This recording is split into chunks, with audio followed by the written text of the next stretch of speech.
from your local election headquarters. This is Politics Today with Jackie Kingston. A new report on gun violence in Amarillo finds an average of more than one shooting a day. Coming up, what officials are doing to understand and tackle that issue. Plus, water and drought on the high plains. This morning, our exclusive reporting about our water supply, how it affects our economy, and where we might find the resources we need in the future. Hi everyone, thanks for being here whenever you're watching. We have a special edition show for you today. We are going to spend a lot of time today talking about water and drought here on the high plains. That all coming up just a little bit later on in this show. But first, the rest of this week's political news. Starting here, Amarillo is the fourth most violent city in the state of Texas. That's according to a report by the FBI. And a new report shows the number of gun violence cases in our city is increasing. The City Council heard that presentation this week as Amarillo police work to learn more about what's causing these shootings and how to stop them. Politics Today's Kaylee Green has more from the researcher who looked into that data. Ryan Sean Herman, a Bloomberg Harvard City Leadership Summer Fellow, says APD's analyst team found a roughly 60% increase in gun violence from 2019 to now. That's part of why he spent the past 7 weeks analyzing data on gun-related violent crime in Amarillo. For the past 12 months, I was able to look at every gun violence case that was reported to the APD. That ended up being 355 over a 9-month span. Ends up equating out to be about 1.2 shootings per day, which leaves us with a gun violence rate of about 1.75 shootings per 1,000 individuals. That's higher than our murder rate, it's higher than our rape rate, it's higher than our robbery rate. Herman says no part of Amarillo is devoid of gun violence. This map shows red sections that are gun violence hotspots and darker blue sections where gun violence is least likely. Out of the 355 shootings, Herman says they were able to locate 176 valid suspects. Over 50% of the shooters were under the age of 25. About a fifth of them were school age, so 18 and younger. Overwhelmingly male, almost 90%. In 82.3% of shooting cases where APD has information on the motive and finer details, Herman said they can attribute why the shooting occurred to one of 4 different factors: gangs, youth offenders, drive-bys, and domestic violence. In 50.6% of shootings, APD was not able to locate a motive, suspect, and sometimes could not even identify the victim or intended target. Herman says this is a huge gap in their knowledge. This we can expect will get better with the development of the real-time crime center that's being developed in the APD, but it also shows us that we have a dire need for improving the cooperation we have with our community, which will only get preceded by a better relationship between citizens and the police and citizens and their government. Amarillo Police Chief Martin Birkenfeld says most crime guns come from a variety of sources, but a disproportionate number are stolen. You may carry your gun with you, but you've got to figure out a way to lock that up. Don't just leave it in your car. You've got to take good care of that. We also want to make people aware that, just trading guns off to individuals, it can be hazardous because you don't know where that gun's going necessarily, so make sure you know who you're selling or trading your gun to. When asked about resources for areas of Amarillo with more shootings, Chief Birkenfeld said APD will continue to focus on its neighborhood police officer program to build trust within the community. There is so much more to this report, including statistics about why more shootings may be happening. All of that and more available right now on our website, myhighplains.com, where our digital team has been diligently working on this story. Amarillo City Council members starting their depositions for the Civic Center funding lawsuit. As we've previously reported, all City Council members, along with key staff, will be deposed in the coming days. This step will provide additional information for both the community and the court. The Amarillo City Council discussed the creation of a low-income household water assistance program with the help of Panhandle Community Services last week. The program would help households pay their water bills, which have been higher than usual. The program would provide assistance through September 30th of next year. Representative Teresa Leaguer Fernandez in Clovis last week meeting with constituents, discussing their needs and talking with them. The Congresswoman is meeting with ranchers and farmers, dairy farmers, to discuss drought conditions and ag challenges as well. She's also meeting with the Curry County manager to present a check for funds for broadband access. Had the ability to fund up to 10 projects, and to submit up to 10 projects. We got 170 projects sent to us, but these two were really great. They had great community support. They were going to really have a great impact, and a positive impact, an important impact on both. Congresswoman Liger Fernandez also presented a check for funds to expand facilities at the Roosevelt General Hospital. Where's the beef? Area drought conditions are affecting livestock industry from all aspects. Coming up, many ranchers marketing their cattle earlier than normal to alleviate costs. We'll find out more as our special reporting, Water and Drought on the High Plains, continues. I'm Jackie Kingston. You're watching Politics Today from your local election headquarters. Welcome back as we refocus this show a little bit. Did you get rain this weekend? It's a bit ironic, but on the weekend when most of us here on the High Plains are looking to enjoy some beneficial rainfall, this program is all about drought. The drought that we've been in and continue to be in, affecting us in many different ways right now here on the High Plains. If you're lucky enough to have running water, it's probably not something that you think about very often. Drought sometimes seems like something distant, but in the scheme of things, looking at the driving factors of our economy, our growth, our industry, it's something that's always relevant. We start today with our area ranchers. Drought conditions are drying up their profits and forcing them to market plenty of livestock earlier than normal. Politics Today's Rochelle Hamilton Jr. kicking off our coverage, taking a look at the impact on that industry. Rancher Larry Alford knows all too well what many of his fellow farmers and ranchers are going through right now. You don't run near as many cattle and got to sell some, you don't really want to. The ongoing drought and the cost of care is pushing more cattle to market. That's why a lot of these little light calves are selling right now. Sooner than normal. Because they usually come this fall and there's nothing for them to eat. A lot of calves and yearlings are coming to town early that normally wouldn't be sold somewhere in October. A lot of the calves are light, on average probably 50 to 100 pounds lighter than what they normally are for this time of year. Why such a large number of early sell-offs? Hay, cubes, pellets, protein sources of any kind. Those products have more than doubled in price this year, and that's the deciding factor for a lot of these guys. Lockhart told us they're seeing about a 35% increase in the amount of cattle coming through his auction compared to the average summer. We're selling cows, so that our cow herd as a nation is probably, I would assume it's probably the lowest numbers we've had in quite some time. So as far as our cow herd, that's diminished. Diminished herd driving up the price of calves and yearlings. Mix that with high demand, and you've got the perfect storm for higher prices. But auction houses aren't the only ones feeling the effects from these early sell-offs. They're going to feed yards. They're kind of plugging up some of these feed yards. So that's going to be an issue short term. Moving forward, the conditions are going to be really challenging for feed yards. Jason Smith, associate professor and extension beef cattle specialist at Texas A&M AgriLife Extension. Not only are there fewer cattle, if there are fewer cattle, that means that those cattle are likely going to be more expensive for those feed yards to purchase them. So how expensive is it for ranchers to care for livestock? Lockhart says the average figure for this area is about $1 per pound of cattle. Last year, it was about 80 cents a pound. This year, because of the price of corn and hay and the protein sources, we're easily at $1.30, $1.40 right now. I'm hearing some higher. It's a problem that could also affect the auctions themselves. We have an auction, a market that typically markets a certain amount of animals. They typically have buyers for a certain amount of animals. If we receive a far greater number of animals to that market on that week, there need to be buyers for those animals. If there aren't buyers for those animals, there are probably going to be people that want to buy them. They're not going to be as likely to bid those animals as high as they would have if there's more demand. All of it boiling down to one issue. I mean, it just, you can't afford to keep them because the cost of gain is too high. I mean, you're not getting enough return for your money. In Drought, Rochelle Hamilton Jr., KAMR Local 4 News. Lockhart says there's no true way to predict how long the saturated market will last. The drought in our economy continues to hurt local ranchers. Coming up, we're continuing our special coverage of how current issues could impact business in the future. High feed and maintenance prices forcing many ranchers to sell livestock early, dropping cattle herd inventory statewide. Rochelle Hamilton Jr. is back to find out where's the beef. By now, you've heard all about how the area's ongoing drought is affecting beef prices at the grocery store.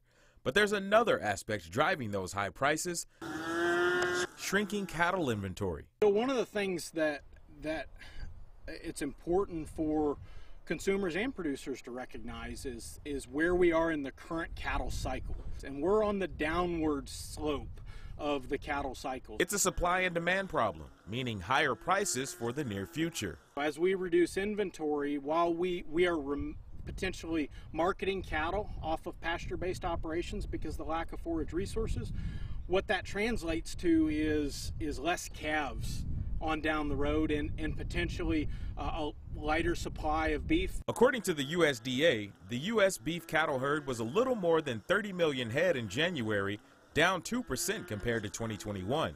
The estimated Texas cattle inventory was 5.1 million, a 3% reduction from 2020. The biggest reason for shrinking cattle inventory, ranchers are marketing their cattle earlier than normal because of the high cost of maintaining them at the ranch. Producers have to start making choices of, is it worth it to continue to feed the cattle on these high prices, or do I need to cut back to just the most efficient cattle that I've got? So why is this happening?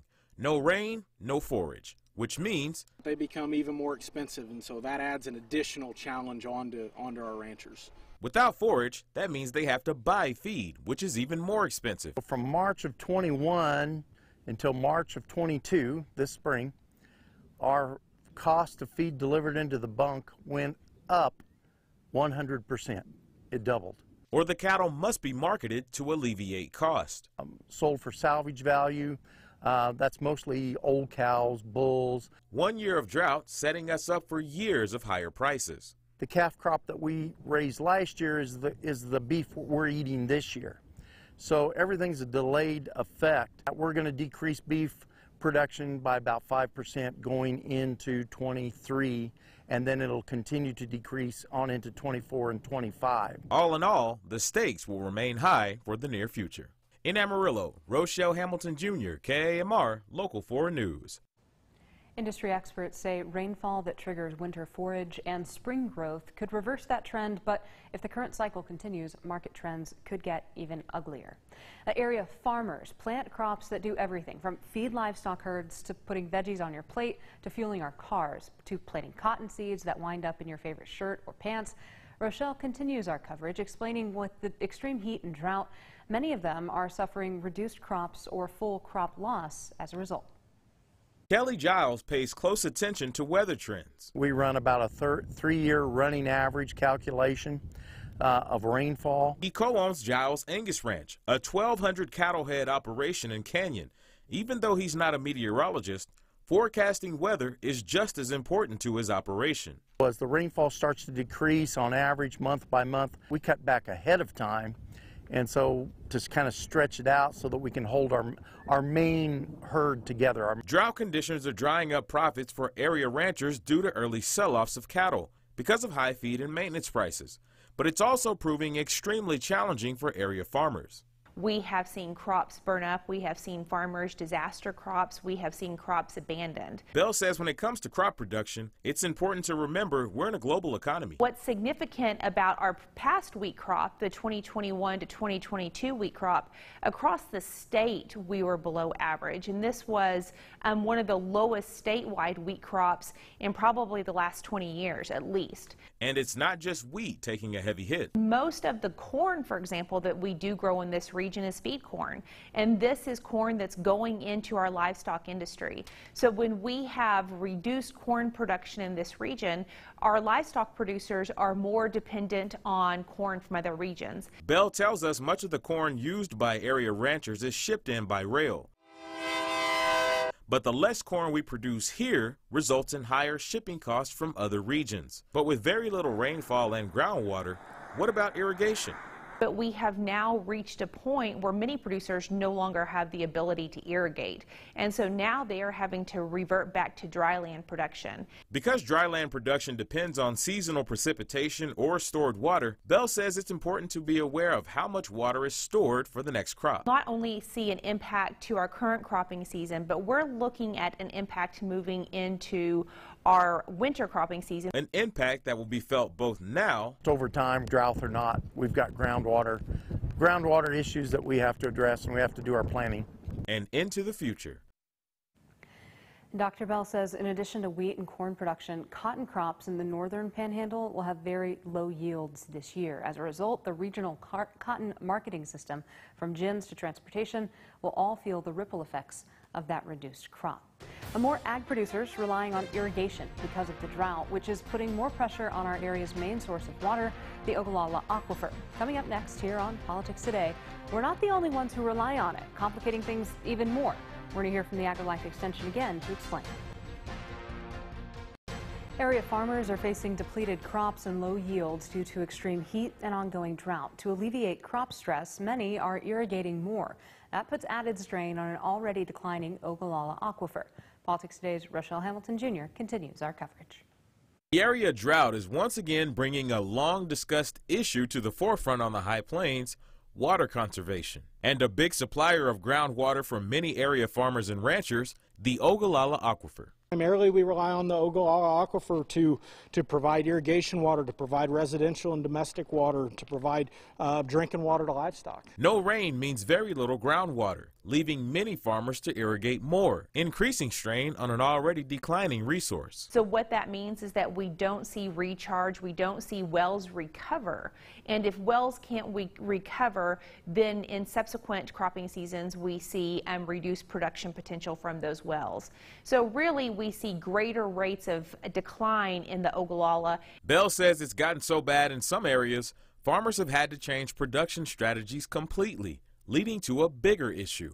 While we have been talking about running out of water for years, it seems like with more technology, we've been able to kick that can down the road. But we have now reached a point where many producers no longer have the ability to irrigate. So what can be done to recharge the Ogallala Aquifer? Well, first, we have to understand just how massive it is. The aquifer stretches 8 states, from South Dakota to here on the High Plains, and underlies parts of New Mexico and Colorado.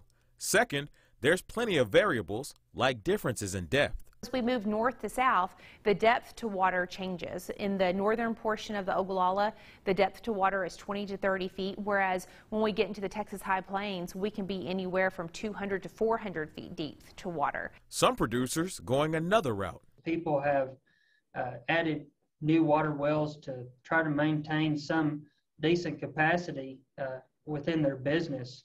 We've seen quite a few new applications for water wells in these past months. Bell says while certain parts and wells within the aquifer could be recharged under the right conditions, because of the many variables and size of it as a whole, significant recharge to return to intensive irrigation, it will not happen in our lifetime.